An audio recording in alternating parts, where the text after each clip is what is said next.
Urban Revolution Radio's your morning show with your boy Nino and your man D Hicks, broadcasting live from the Evans Motor Studios at 1056 East Riverside Drive, home of the buy here, pay here option, all of the great deals to be had. They want to finance you, and if you use promo code Nino, N-I-N-O, you'll get that $100 Visa gift card upon purchase completion. Also sponsored by Spudz-N-Stuff over there in the Ross Center, 812-402-7783. Give them a call or order online at spudz-nstuff.com. Tell them Nino sent you. You get that 10% discount if you use promo code Nino, N-I-N-O, for non-first responders. We was talking about the 10 most expensive places in the world. I was watching a YouTube video about that, and it was just some of the craziest places. I mean, just the stuff people spend the money on when they got that money. I was watching one about Dubai. Oh, Dubai's hard. Dude, my man's had a 6 amphibious jeeps that him and his crew was just riding around, and they go from street to the water, street to the water. They doing like 60 knots on the, you know what I mean, on the water. And I mean, it's crazy, man. They got solid gold toilets. One company made solid gold toilet paper, one roll in existence that costs $1 million that goes with this gold toilet that's in a hotel in Dubai. So you can do a number 2 and wipe yourself with some gold flakes. Tell people to kiss your ass with style. I'm telling you, my guy. I'm telling you, man, solid gold toilet paper to go. I mean, but that's too much, man. Even if I had the money, bro, I wouldn't even frequent that. Period. I wouldn't even think about it, dude. I can't even say that because no solid gold toilet paper, dog. Never. That's got to be a rough wipe. Even with gold, flakes, man, you know gold flakes, man. You feel me? That's crazy, though. But that's when you got that kind of one. Bill Gates, he don't do that kind of stuff. You know, he's one of the richest, but he's a simple liver.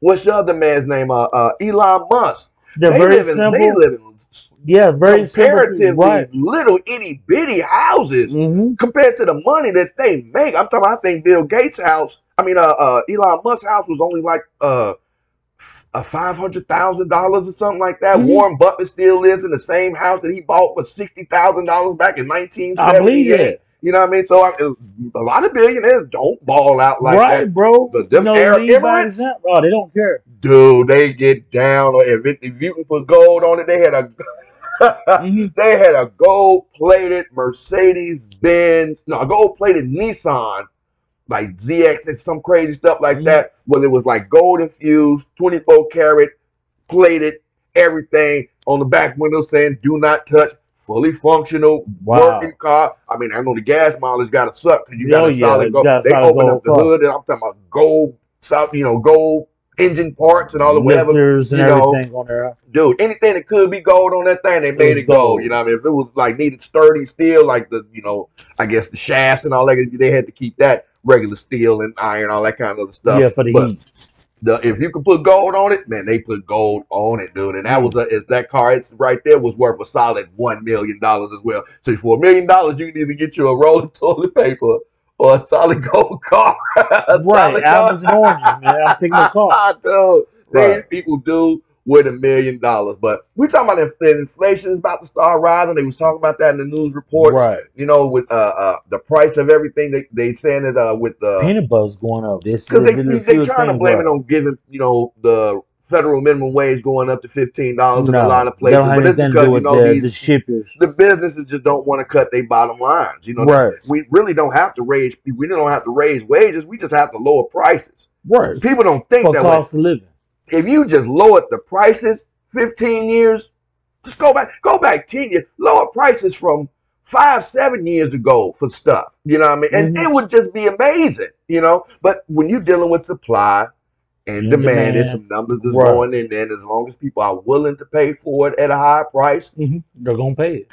The prices is going to raise because they want to make as much money. Because it is a certain point where you can raise stuff too high. People are like, nah, I'm not going to pay for that.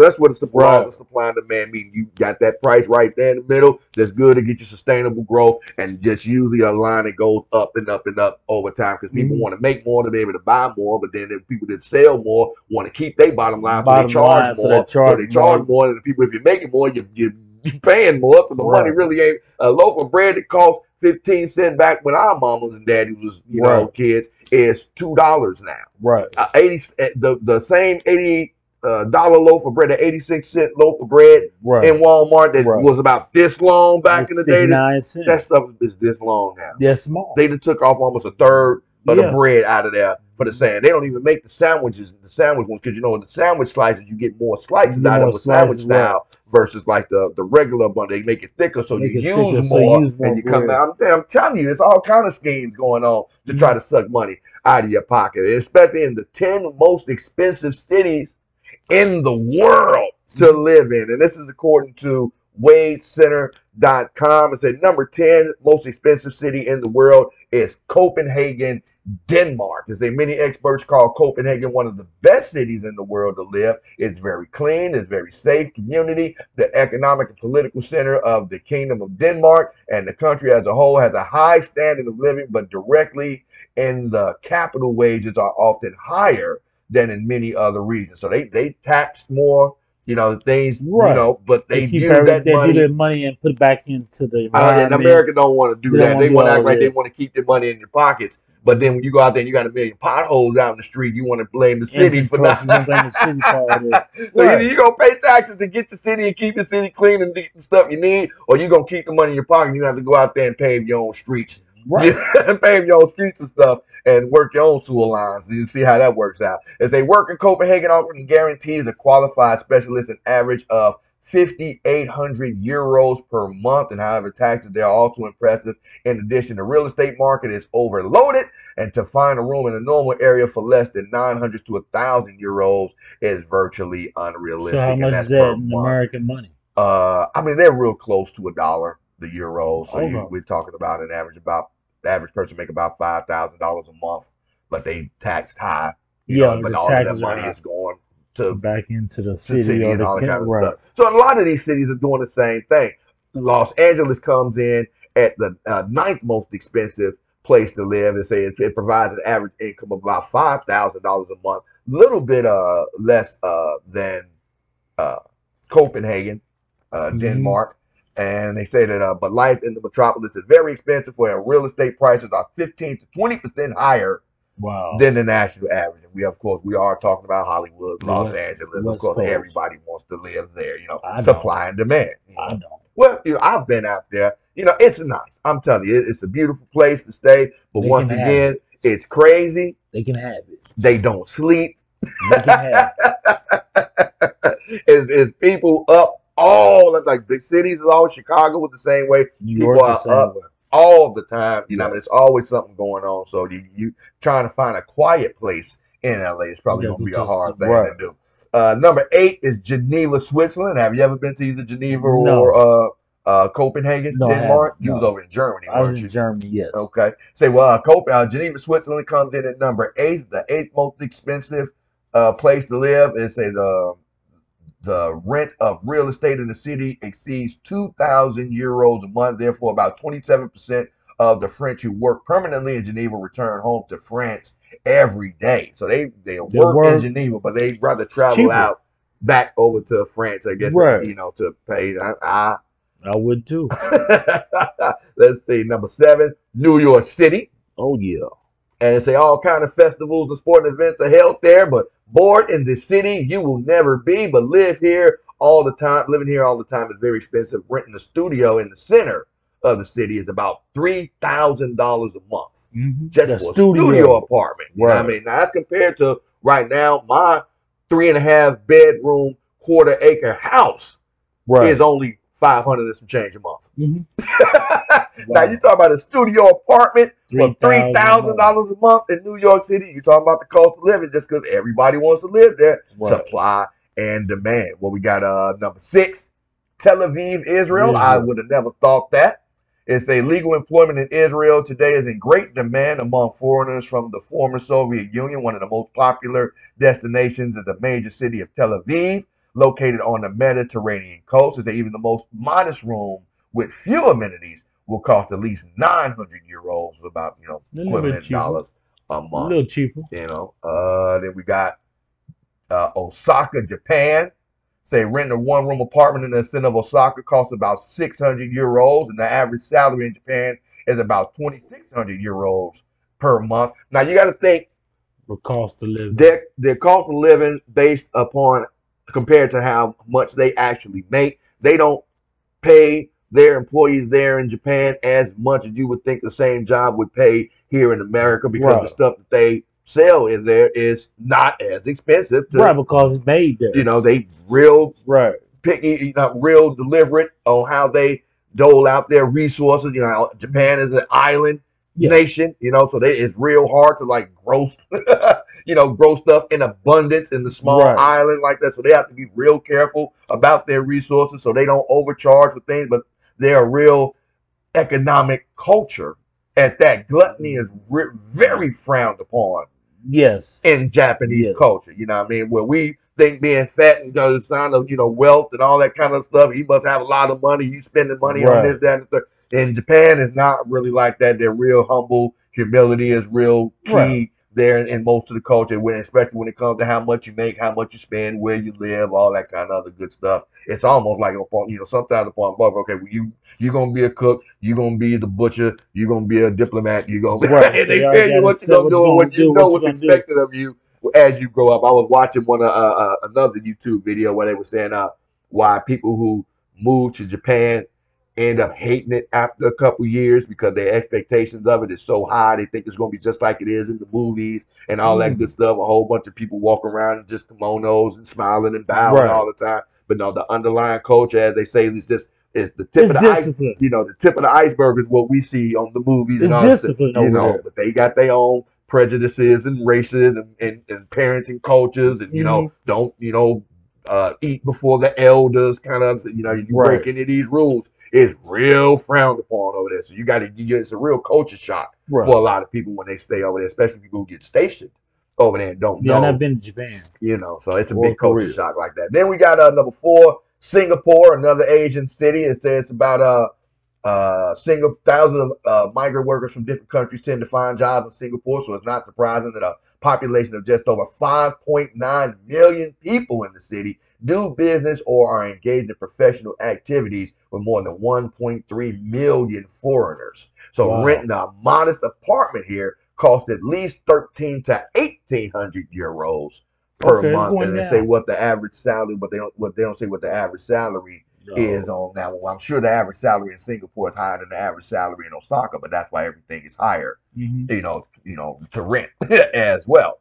Switzerland, Zurich, Switzerland comes in at number 3. They say it's a very comfortable and beautiful city, the financial capital of the world, and an official job in Zurich brings an average of about 6,000 euros a month, while renting a room, same single studio apartment, 1,400 euros. 1,400 euros there as compared to 1,300 in Singapore, which is not too much different. Number 2, Hong Kong, China. Which is actually more of an Americanized version of China. They fight for their independence. Yeah, they've been fighting for a long time. Man, like crazy. China does not want to let Hong Kong get too much like America and get their independence like that. They fight that hard trying to shut that down. Over there, oh, yeah. Big time rise over there. They trying to shut that down. But it's a Hong Kong is considered the economic leader of China, as well as one of the largest financial and logistic trade centers in the world. It says, for example, renting a small studio apartment costs about 1,700 euros a month. So you can tell a lot of the Americanized, westernized cultures you have figure that though with the population, they had to have a lot of studios over there. Yeah, it's crowded in a small area, small space like that. It's not spread out like in Texas. You can get 1.3 million people in Houston or, because it's spread out, lots of land out there. But you condense that down to where people are living in the high rises and stacked on top of each other and all that kind of stuff. Yeah, condense too many people in there, the prices start going up. Number 2, was Hong Kong, China. And number 1, the most expensive place in the world to live is Paris, France. Germany didn't make the list. No cities in Germany didn't make the list. So the most expensive city in the world, according to WadeCenter.com, is Paris, France, one of the most beautiful mega cities in the world, but it's very expensive to live. It's a prices for rental property for a studio starts at about $1,000 a month, and that France is the most visited city in the world, which last year alone was visited by 90 million tourists. Wow. Woo! So yeah, the most expensive places. Everybody want to go there. Everybody want to see it. At least visit there. At least, you know, want to. And same places like New York, LA, Chicago. These people that got high traffic, high foreign traffic as well. You know, get real expensive to live in. I know people in New York were renting out people's bathtubs to sleep in for like $300-400 a month, putting like pads over. They got special made pads that go over the old school tubs. So when you wash your ass, what do you do? They got to take the pad out, let people use the bathroom, and when you're ready to go to sleep at night, you put the pad. Ain't no way in hell. I'm telling you, dude. If you can make it to New York, you can make it anywhere. But apparently, if you can make it in Paris, boy, you got a lot of money in your pocket. So, yes, sir. What's the most expensive place you've ever lived? I got to say, it had to be Chicago for me. That I actually had Germany residence in. But you know, then though, I was there when the mark was split before they got on the euro. Right. But when the Dutch mark was split, man, that's why I made a lot of money. Right. And I said, when I was in San Diego, I was really mostly living on the barracks. I had an apartment for a while with my first wife, you know, but really wasn't too much. It was a studio apartment with a little bed that came out of the wall, what they call those beds, you know what I mean? Murphy beds. Yeah. They come out of the wall and all that good stuff. You know, so I don't think we was paying $700 a month for that, but it was kind of an outdoor, almost suburban San Diego neighborhood that we was living in. You know what I mean? So it wasn't really that expensive. You know, just some place I had to go after I got off. You know, got on Libo and got out. You know, got off duty and everything. Right. So, understand this. let us know what's the most expensive place you've ever lived. To give us a call at 812-303-5018 or on our Facebook page, facebook.com/live999 WJCB. Don't forget to like and share on our Facebook page and subscribe on our YouTube channel to help that algorithm so we can help spread the revolution.